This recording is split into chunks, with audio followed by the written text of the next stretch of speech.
숫자로 여론을 읽고 데이터로 민심을 읽는 시간, 여론 숫자는 살아있답니다. 휴면한 데이터의 이은영 소장 나오셨고요. 어서 오십시오. 안녕하세요. 네, 한국인사이트 연구소의 전민기 팀장은 또 사정상 지금 전화로 연결되어 있습니다. 전민기 팀장 안녕하세요. 네, 반갑습니다. 전민기입니다. 이은영 소장하고 전민기 팀장 한 분은 출연, 한 분은 전화인데 인사 좀 하시고. 네, 안녕하세요. 예, 안녕하세요. 이번 주 못 뵙게 됐네요. 예. 아, 이거 너무 좀 허전한데요. 다음 주에 가겠습니다. 네. 이게 다 코로나로 인한 겁니다. 네, 네. 만사 조심하느라고 저희가. 네. 네. 이은영 소장이 먼저 가져오신 숫자 뭡니까? 예, 저는 오늘 83% 가져왔습니다. 뭐죠? 이게 이제 코로나에 대한 인식 관련한 조사들이 지금 나오고 있는데요. 갤럽에서 8월 18일에서 20일 사이에 전국 성인 남녀 1,002명을 대상으로 한 조사고요. 표본 오차는 신뢰 수준 95% 수준에서 플러스 마이너스 3.1%포인트입니다. 네. 일단은 그 본인이 감염될 것 같은 우려가 있는지 예. 요게 83% 나왔거든요. 엄청나게 높아졌네요. 네, 이게 매우 걱정된다가 46%고 어느 정도 걱정된다 37%. 그리고 이제 걱정 안 된다는 16%인데 전혀 걱정 안 된다는 4%밖에 안 돼요. 예. 그래서 지금 본인 감염 우려, 그러니까 걱정 여부 정도가 굉장히 높아진 상태고요. 그다음에 조금 이제 구체적인 체감도를 물어봤어요. 본인이 감염될 가능성이 있을 것 같냐? 요거에 대해서는 가능성 있다가 61%고 가능성 없다가 34% 나왔습니다. 예. 그래서 조금 이제 그 추상적인 감염 정도에 대해서보다는 구체적인 내가 이제 감염될 거에 대한 생각은 조금 떨어지긴 했는데 예. 이게 약 한 달 전에 한국 리서치가 지금 계속 코로나 지표 조사를 하고 있거든요. 그러니까 7월 말에 한 조사 결과를 보면은 내가 걸릴 가능성이 있을 것 같다가 12%였고 와. 반반일 것 같다, 걸릴 것 같기도 하고 안 걸릴 것 같다가 51%였어요. 그러니까 그때보다도 내가 감염될 것 같다는 게 한 10%포인트 정도 지금 상승한 상태예요. 예. 예. 예. 그리고 이제 그 구체적으로 보면은 그 성별로 보면은 여성이 남성보다 이제 막연하게 걱정하는 게 훨씬 더 높았어요. 여성이 더 걱정. 네, 88%, 남성이 79%고, 근데 이제 구체적으로 내가 걸릴 가능성에 대해서는 남성이 더 높더라고요. 남성이 63%, 여성이 58%인데 특히 30대가 좀 높아요. 72%로 전 연령 중에서 제일 높았거든요. 아무래도 사회적 활동이 제일 많으니까. 왕성한. 네, 네. 또 남성들이 여성보다 사회적 활동이 그쵸. 많으니까. 네, 네. 30대 남성이 내가 걸릴 가능성에 대한 걱정이 제일 큰 걸로 나타나고 있습니다. 네. 어찌 보면은 확진자 숫자가 부쩍 늘어나면 위험하다, 나도 걸릴지 모른다가 올라가는 건 너무나 당연한 것 같아요. 근데 그렇죠? 네, 이게 재밌는 게 한 달 전에 아까 그 한국 리서치가 코로나 지표 조사한 거에 예, 비하면은 예. 굉장히 지금 강도가 올라갔거든요. 그러니까요. 예. 그때 그 조사 몇 가지만 소개해드리면 이 한국 리서치가 지금 2월부터 계속 정기적으로 코로나 관련 인식 조사를 하고 있는데 예. 2월하고 지난 7월하고 비교해 봤을 때 모임이나 회식을 취소한다. 이게 60%에서 35%로 떨어졌고요. 외출을 자제한다. 이게 52에서 31%. 외식을 줄인다가 54에서 29. 다중 이용 시설을 이용하는 걸 줄인다가 64에서 41%로 전반적으로 좀 긴장도가 많이 해이해진 상황이었었어요. 그러니까 7월 조사가 그랬다는 거죠. 네네네. 그런 응답이 나오니까 바로 8월에 지금 이런 일이 그런 참. 것 같습니다. 많이 좀 해이해져 있었는데 지금 이제 8.15 그때 확산자가 늘면서 예. 지금 인식이 올라간 거죠. 전민기 팀장 네. 어떤 숫자 가져오셨죠? 저는 이제 10명 중 6명이라는 숫자입니다. 예. 이제 사회적 거리두기 3단계로 강화해야 된다라고 생각하는 국민들이 55.9%, 그러니까 10명 중 6명으로 조사가 됐거든요. 리얼미터가 YTN의 의뢰로 지난 21일 전국 성인 500명을 대상으로 조사했고요. 신뢰 수준 95%의 표본오차 플러스 마이너스 4.4%포인트인데요.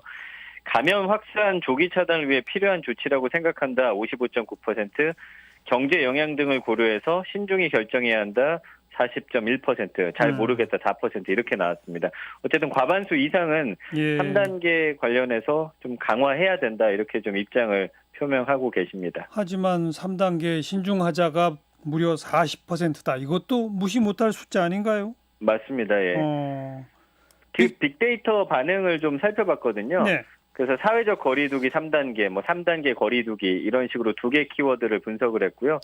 일주일 언급량이 한 19,000건 정도 되는데 일단은 연관어 자체도 3단계, 수도권, 뭐 재택근무 대상, 공공기관 이런 단어들 쭉 나오면서 예. 연관어 9, 2, 12는 결국엔 아까 40%가 우려했던 대로 경제하고 경기에 대해서 좀 걱정들을 하고 그렇죠. 계시더라고요. 예. 긍부정 비율이 33.1대 29.5인데 이거는 찬반으로 하기에는 너무나 이 감성어들이 좀 섞여 있어요. 그래서 일단 좀 소개를 해드리면 예. 긍정 감성어는 안전, 적극적, 완전한, 최선, 신속한, 바라다. 부정 감성어는 충격, 우려, 피해, 최악, 뭐 과잉 대응, 불가피하다. 이런 단어이기 때문에 이걸 찬반으로 바라볼 수는 없고요. 일단은 긍부정 비율은 33.1대 29.5 정도로 나온다 이렇게 봐야 될 것 같습니다. 예. 근데 우리 국민들이 2단계는 뭐뭐고 3단계가 되면 뭐가 달라지는지를 구체적으로 알고 이런 응답을 했을까요? 그냥 막연히 지금보다 좀 더 강화해야지 해서 찬성했을까요? 후자인 것 같아요. 왜냐하면 저 같은 경우는 이제 뉴스 많이 보지만 뭐 여기서 이야기해 주는 거 외에 조금 좀 애매한 것들이 좀 있더라고요. 그래서 예. 일단 좀 소개를 해드리면 현행 거리두기 2단계에서는 집합 금지가 적용되는 고위험 시설들이 있죠. 뭐 예를 들면 유흥주점이나 감성 주점, 노래 연습장, 그다음에 실내 집단 운동이나 뷔페, 뭐 PC방, 대형 학원 이런 곳 한 12종류. 예. 이거 그런데 이제 3단계로 격상하면은 10인 이상 집합 모임 행사 금지하고요. 고위험 시설뿐만 아니라 종교 시설, 영화관, 결혼식장, 목욕탕 이런 중위험 시설도 운영이 중단돼요. 그러니까 많은 분들이 고위험 시설, 중위험 시설 요거 좀 구별하시긴 힘든 상황이고요. 음식점은 어떻게 돼요? 음식점도 원칙대로라면 모두 문을 닫아야 되는데 모두가 걱정한 대로 이제 뭐 자영업자라든지 또 경기에 대해서 좀 걱정하시다 보니까 영업 시간을 밤 9시까지로 지금 제한하는 방안이 유력하거든요. 예. 일단 민간 공공 가릴 것 없이 필수 인원 외에는 전원 재택근무에 들어가게 됩니다. 예. 근데 이제 이렇게 되면은 좀 걱정되는 상황이 코로나 상황도 보니까 굉장히 극과 극으로 그러니까 양극단에서 굉장히 그 저소득층이 힘들어한다라는 걸 우리가 수치로 몇 번 소개해드렸었잖아요. 그렇죠. 그래서 소득 하위 20% 저소득층이나 65세 노인, 뭐 취약계층, 소규모 자영업자들 생계가 사실은 3단계로 들어가게 되면 정말 걱정되는 상황이 벌어지게 되는 것이죠. 이은영 소장도 3단계와 2단계의 차이를 정확히 알고 있었어요? 지금 들으면서 알게 이제서야? 되었습니다. 네. 이은영 소장이 그럴 정도면 네. 그 설문조사를 해도 3단계로 가는데 빨리 가야 합니다라고 말하는 분들이 그럼 목욕탕까지 다 문 닫는다는 거야? 그럼 생각 좀 달리 해야 될 텐데 이럴지도 모르는 거예요. 네. 그렇죠. 근데 지금 말 들어보니까 PC방이나 노래방 같은 데가요. 지금도 매물로 굉장히 많이 나와 있대요. 그렇죠. 네, 3단계로 가면은 더 심각할 것 같다고 얘기들을 많이 하더라고요. 네. 결국은 바로 이 경제와 방역 사이에서 참 난감한 겁니다. 난감한 거예요. 네, 맞습니다. 자, 이 소장도 주목한 숫자는요? 네, 저는 3%, 5% 상승 이걸 가져왔습니다. 상승? 네. 지금 코로나 정부가 관련해서 대통령 지지율과 그 민주당 당 지지율이 3주 만에 다 지금 반등을 했어요. 맞아요. 예, 리얼미터가 YTN 의뢰로 지난 18일부터 나흘간 전국 유권자 2,511명을 대상으로 조사한 결과에 나타난 숫자들인데요. 전주보다 지금 대통령 지지율은 약 2.8%포인트, 3% 정도, 그다음에 정당 지지율은 5%포인트 정도 지금 상승을 했습니다. 예. 4.9%포인트거든요. 예. 그래서 지금 어쨌든 코로나 전국이 다시 한번 그 지지층 민주당이나 이제 진보 성향 지지층들을 결집시킴과 동시에 이 코로나 전국에 대한 방역을 더 강화시켜 잘 대처해 달라는 주문을 하고 있는 것으로 나타났습니다. 그래도 아직 대통령 긍정이 부정을 앞서지는 못했죠. 예, 골든 크로스는 아직 일어나지 않았고요. 긍정 평가가 지금 46%, 부정 평가가 50.8%입니다. 격차는 좀 좁아졌네요. 네, 좀 좁혀져 있는 상태입니다. 지역별로는 어떻습니까? 지역별로 지금 상승한 데는 충청권, 그다음에 부울경 지역. 충청권이 한 11.8% 가장 많이 올랐고요. 부울경 지역이 8.3%포인트, 호남권이 6.8%포인트 올랐습니다. 연령별로는 20대와 50대에서 많이 올랐는데요. 한 8%, 6%포인트 정도 올랐습니다. 네. 그리고 대통령뿐 아니라 여당 민주당의 지지도도 올라갔다고요? 예, 지금 민주당이 여기서는 통합당하고 다시 재역전이 됐나요? 네네 재역전이 어. 됐습니다. 민주당이 39.7%고 통합당이 35.1%거든요. 예. 이게 이제 갤럽 조사도 거의 동일한 패턴으로 지금 나타나서요. 방금 소개한 건 리얼미터고. 네, 리얼미터 조사고. 갤럽 쪽은 어떻게 됐어요? 갤럽은 39에서 47%로 8%포인트, 대통령 지지율은 8%포인트 상승을 했고, 그다음에 정당 지지율은 한 6%포인트 정도, 33에서 39%로 6%포인트 상승을 했고요. 통합당 예. 지지율은 27에서 23으로 4%포인트 하락했습니다. 예. 리얼미터 조사랑 갤럽 조사랑 조사 시점은 같아요? 거의 지금 비슷하게 18일부터 나타났거든요. 20일 그러니까. 예, 그렇습니다. 이런 결과, 즉 대통령과 여당의 지지도가 올라간 이유는 어디 있다고 보십니까? 일단은 그 코로나 방역이 지난 총선 때도 그 전체적인 국민의 결집도를 높인 사례가 있었거든요. 네. 이번도 지금 비슷한 흐름으로 봐야 될 것 같고요. 뭔가 국가적 위기가 닥치면 네. 대통령과 여당에 힘을 실어준다. 네, 그리고 이제 확진자가 지금 갑자기 급증을 했는데 그 급증하는 과정에서 그 정광훈 목사가 바이러스 테러라든지 확진자 통계를 조작한다 이런 인포데믹성의 주장들을 했기 때문에 그것들이 더 국민들을 짜증나게 하고 예. 그래서 더 정부에 힘 실어주기 그다음에 진보 지지층 결집을 더 강화시켰던 것 같습니다. 그리고 통합당 지지한다고 한 분들의 일부가 이탈하는. 또 이탈도 하고요. 예. 네. 그러니까 네. 중간층이 왔다 갔다 지금 하는데 이런 위기 상황에서는 다시 여당 쪽으로 움직이는 거죠. 그러면 이 여론조사로만 보면 정광훈은 여당 편이네요. 글쎄 지금 결과적으로는 지금 그렇게 나왔습니다. 정광훈 활약이 크면 클수록 여당 지지율이 더 높아지고 있는 거죠. 지금. 반대로 통합당 지지율은 떨어진다. 떨어지고요. 예. 그러다 보니까 통합당의 주요 인사들이 선긋기를 하는 그런 발언들이 막 나오는 거 아니겠어요? 예, 그런 것 같아요. 지금 이게 코로나는 거의 블랙홀과 같아서요. 예. 이게 좀 위기가 올라가면은 모든 이슈를 다 삼켜버립니다. 그렇죠. 예. 그래서 전 팀장님, 네. 혹시 그 전광훈 관련된 빅데이터 분석은 안 해보셨어요? 제가 지난주에 해봤는데요. 예. 이 코로나 관련한 언급량 중에서 지금 집회라든지 전광훈 목사 관련된 이야기가 한 60% 정도를 차지하더라고요. 와, 맞네요. 그러면서 코로나 자체에 대한 것보다는 일단은 그 전광훈 목사와 이제 교회 그다음에 집회 관련한 부정적 그 감성어가 상당히 높게 나타나고 있거든요. 그렇죠. 그러니까 이런 것들도 지금 말씀해주신 대로 민주당이나 문재인 대통령 지지율 올리는데 확실히 일조를 했다라는 게 데이터 상에서도 좀 보여지고 있습니다. 그리고 이 통합당에 대한 지지도를 떨어뜨리는 데 일조했다. 네, 맞습니다.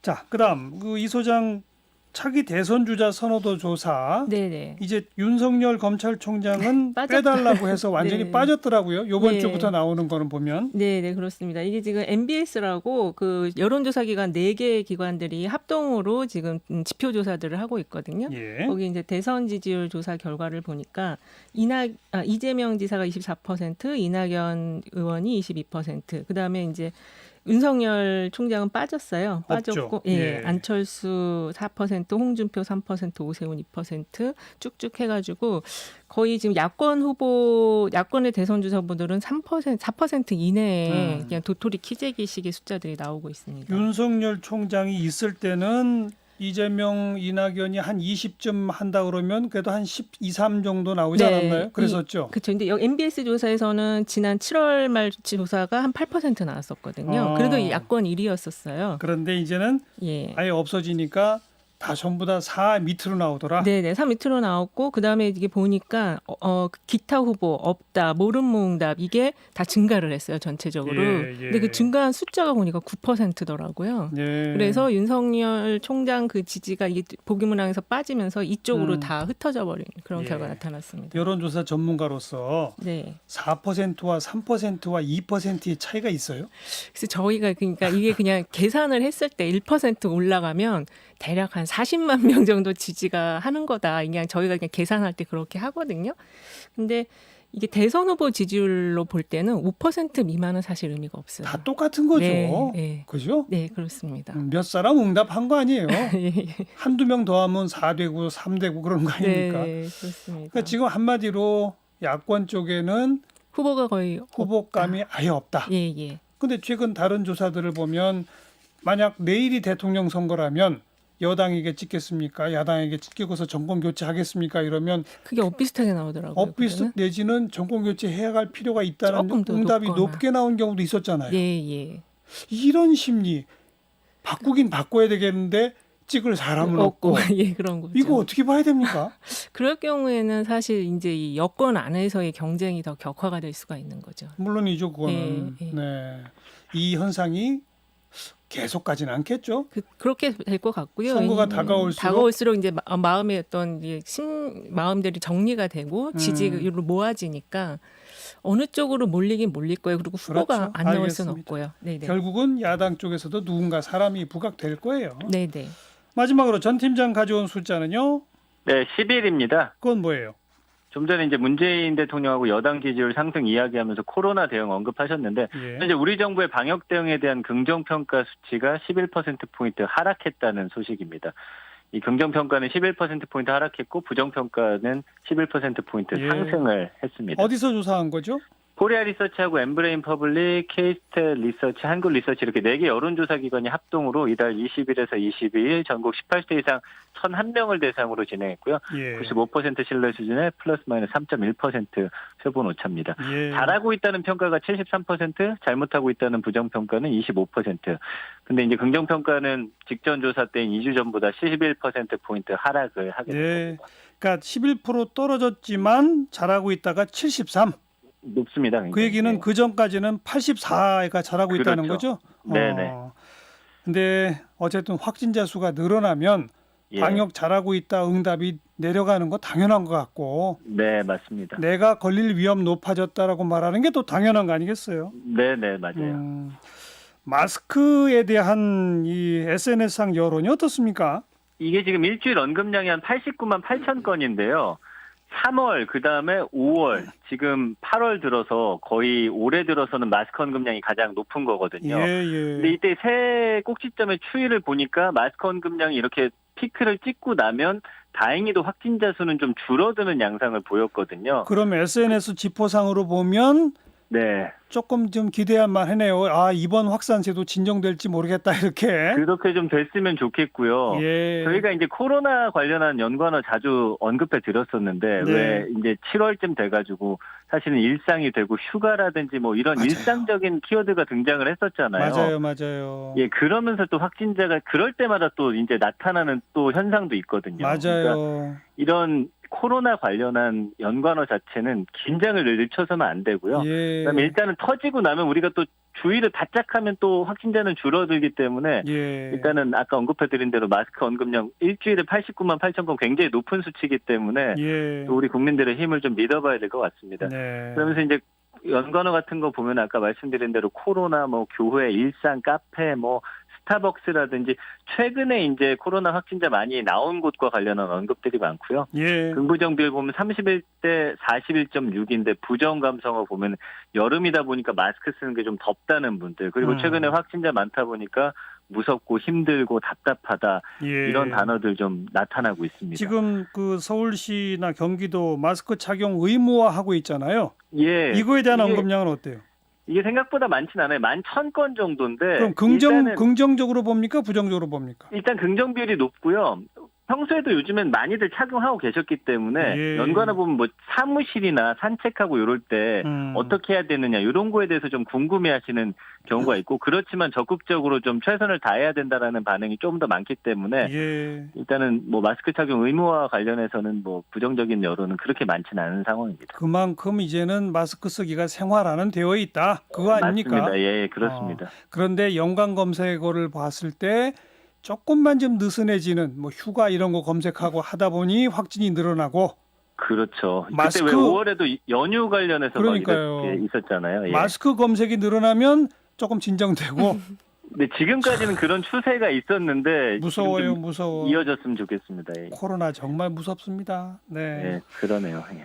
자, 오늘 여기까지 휴먼앤데이터의 이은영 소장, 한국인사이트연구소 전민기 팀장 수고하셨어요. 네, 감사합니다. 고맙습니다.